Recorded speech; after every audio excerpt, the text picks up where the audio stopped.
Hello students, I welcome you on your very own YouTube channel Manoj Jangir classes. और आज की class में हम लोग बात करने वाले हैं, as you can see, chapter number 3 का एक और पार्ट में लेके आ गया हूँ।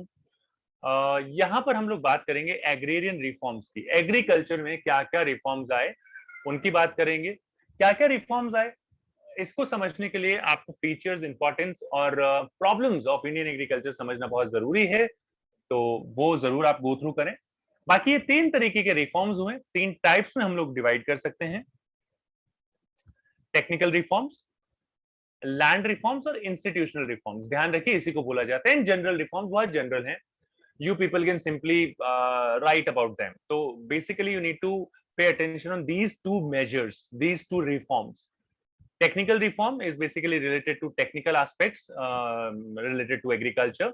Institutional reform is basically related to the land reforms which happened, the improvement in the field of agriculture which happened. That's what we are going to discuss here. And general reforms, we are discussing like very basic things, kind of irrigation facilities, credit facilities, regulated markets, price support policy. That's what we are going to discuss over here. After that, if we talk about, then एक एक करके हम लोग discuss करते हैं, तो मेरे ख्याल से ज्यादा अच्छे से आप लोगों को समझ में आएगा और सारी चीजें आप समझेंगे। टेक्निकल रिफॉर्म्स आप देख सकते हैं, जैसे आजकल ये ड्रोन इरिगेशन जैसी फैसिलिटीज भी आने लग गई हैं। I don't know you people have heard about that particular thing और नॉट। ट्रैक्टर्स एंड हार्वेस्टर्स आ रहे हैं, इसको हम बोलते हैं scientific farm management. Like soil को टेस्ट किया जाता है, वेदर कंडीशंस देखी जाती हैं, सनलाइट देखी जाती है, मॉइस्चर देखा जाता है, टेम्परेचर देखा जाता है, एंड देन ये इस तरीके की चीजें जो होती हैं, that's what we call scientific farm management practice, जो हम आगे डिस्कस करेंगे। सो कुछ इमेजेस हैं, I hope so you people will be able to relate it directly and will be able to understand. Specifically right now will be talking about technical reforms. Technical reforms की बात करते हैं, क्या होते हैं technical reforms, किस तरीके की चीजें यहाँ पर होती हैं। तो हमने बाकी सारी चीजें डिस्कस कर ली, but right now will talk about reforms, agrarian reforms collectively इसको बोला जाता है। एग्रेरियन रिफॉर्म्स जो आए टेक्निकल रिफॉर्म्स में, सबसे पहले अगर हम बात करें, then use of high yielding variety seeds. So since 1965, high yielding variety seeds have replaced the conventional varieties. Till 1965 ये replace कर दिया था. High yielding variety seeds, especially relating to wheat, bajra, rice, maize, jowar and cotton, have led to a substantial rise in the crop productivity. India की crop productivity increase हो गई. Let me tell you all of you one specific thing. These high yielding variety seeds are also known as miracle seeds. कहीं लिख लीजिए. These are also known as miracle seeds. So there could be a question of 1 marker in your examination that what do you mean by miracle seeds? तो miracle seeds कोई नई चीज नहीं है, यही चीज है, अलग अलग नामों से जाना जाता है. So don't worry. Let me select a yellow highlighter. Okay. So this breakthrough is popularly known as green revolution. इसको हम green revolution बोलते हैं. Green revolution is also known as new agricultural strategy, NAS. याद रखिएगा. National Seeds Corporation has been set up to promote this kind of growth and distribution of high-yielding variety seeds. In 2016 and 17, nearly 6,20,743 quintals of certified seeds were distributed among the farmers in different parts of the country. So, in technical reforms, we made them aware of the high-yielding variety seeds, that we should use them, farmers should use them, so that they would be able to get a good crop, good production, good productivity. With that, because high yielding variety seeds also require chemical fertilizers, so we focused on that particular thing as well. Chemical fertilizers are being increasingly used to enhance productivity. Use of chemical fertilizers has considerably increased over time. जैसा कि आप farmers देख रहे हैं, ये लोग spraying कर रहे हैं. In 2017 and 18, nearly 265.9 lakh tons of chemical fertilizers were used. Data दे रहा हूँ साथ में, याद रख सकते हैं, बहुत अच्छी बात है. नहीं रख सकते तो normal explanation भी चलेगी. Use of insecticides and pesticides for crop protection. So steps have been initiated to protect crops against diseases and insects by using insecticides and pesticides. And I would like to tell you one thing, that when you are using high yielding variety seeds, then they are prone to pest attack basically. तो आपको use करना पड़ेगा. 14 central plant protection centers have been set up in this respect. For plant protection, integrated pest management program was adopted along with the adoption of high yielding variety seeds. So on the one side, we were distributing the seeds to the farmers, among the farmers. Then we were focusing on chemical fertilizers and insecticides and pesticides as well. Now the next upcoming two specific things are very important. That scientific farm management practices, I told you in the beginning कि हम क्या क्या करते हैं. So scientifically जो है crop जो है grow की जाती है. Stress has been laid on scientific cultivation. Scientific cultivation किया जाता है as against conventional farming. Scientific methods का मतलब होता है they relate to selection of crop and their quality. मतलब कौन सी crop आप select करेंगे, उसकी quality क्या होगी, according to the basically seeds, according to the soil. Seeds, preparation of soil, soil को prepare करना proper तरीके से, fertilizers की जरूरत है तो वो सारी चीजें करना, rotation of crops, selection of seeds and use of fertilizers besides other. ये सारी चीजें देखने के बाद ये चीजें भी ध्यान में रखना. In this connection, intensive agricultural area program has been introduced. Also, integrated rural development program, rural area में भी इसको promote करने के लिए launched to speed up the process of growth in agriculture. तो दोनों areas में जरूरी हैं. अगर आप urban area में देखेंगे वहां पर भी required है, हालांकि वहां पर agriculture कम होता है लेकिन जरूरी है.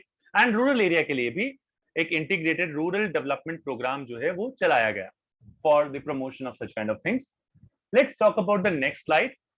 And these are the basically the last one of the last reform under technical reforms.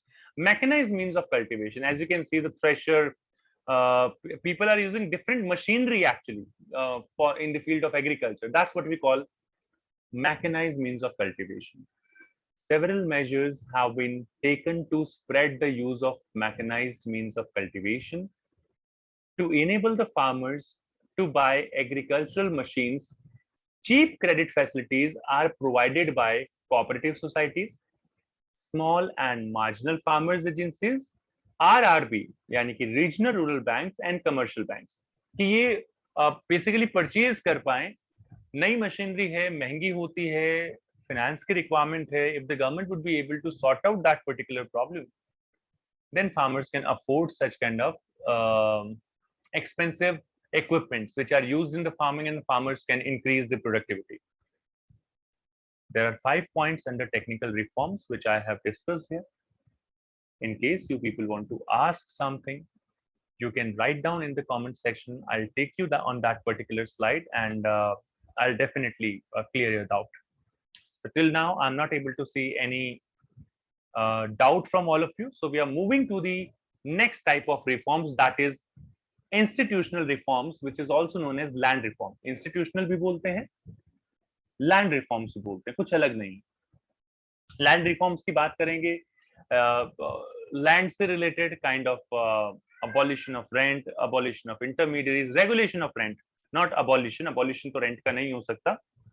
Regulation of rent, consolidation of holding, ceiling of the land holding, ceiling पे, land ceiling पे एक question जो है CBSE में आया हुआ है 1 number का, and cooperative farming. So that's what I'm going to tell you here in this point.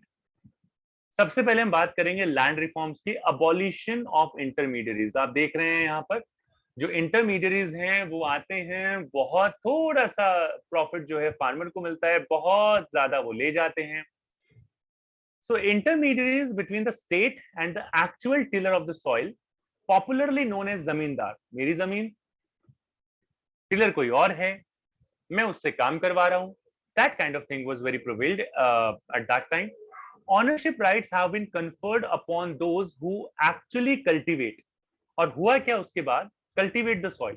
Ownership rights उसको दिए गए जो actually cultivate कर रहा है land, rather than the person who has engaged someone for that particular task. So this has been done with a view to stopping exploitation of the cultivators by the zamindars. ये जमींदारी system को हटाने के लिए, जैसे जमींदारी system को remove करने के लिए इस तरीके के इनिशिएटिव्स लिए गए bye the government.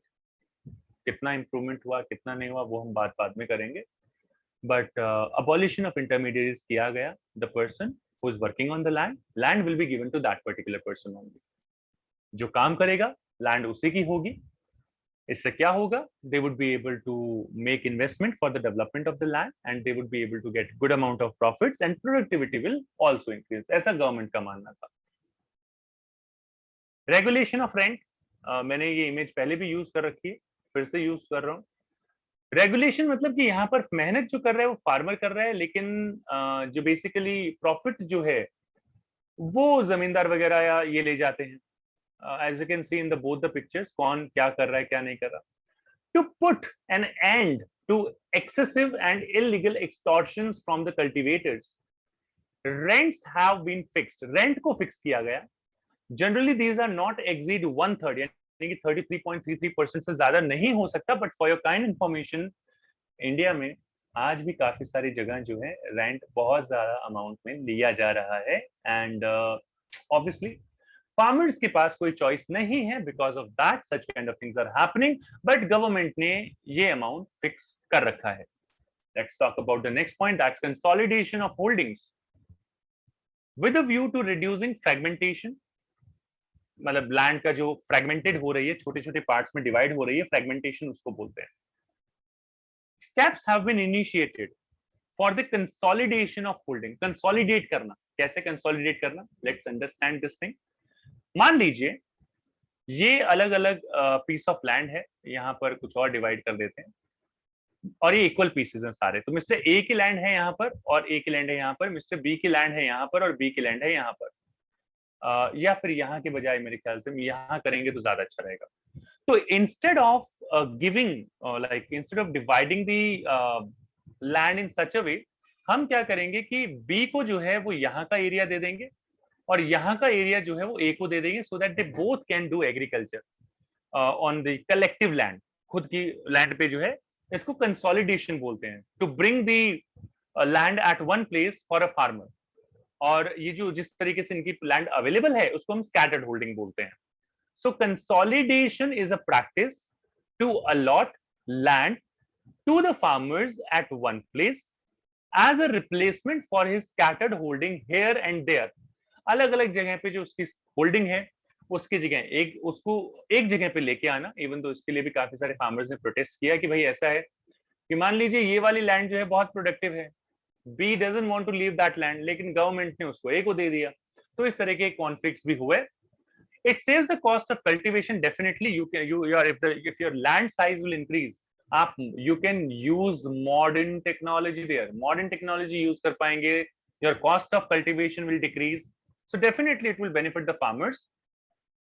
By 2004, more than 1633 lakh hectares of land was brought under consolidating holding. उसको इसके अंदर लाया गया, इस तरीके की चीजें की गई, फार्मर्स को बेनिफिट भी मिला। The next point is ceiling on land holdings. एक तरीके से एक कैप डिसाइड किया गया कि एक पर्टिकुलर अमाउंट ऑफ लैंड, यानी मान लीजिए ये हम 200 हेक्टेयर ले लेते हैं, इससे ऊपर अगर किसी के पास लैंड हुई, that will be taken by the government and redistributed to the landless farmers. Let's have a look, understand all of you. With a view to promote equality, लोगों में, फार्मर्स में, एग्रीकल्चर सेक्टर में equality promote करने के लिए in the distribution of land, ceiling has been imposed on holding size. एक cap लगा दिया गया, एक लिमिट लगा दी गई कि इससे ज्यादा अगर हुई तो गवर्नमेंट ले लेगी। Ceilings on land holding is the maximum size of cultivable land holding that an individual और अ फैमिली कैन ओन।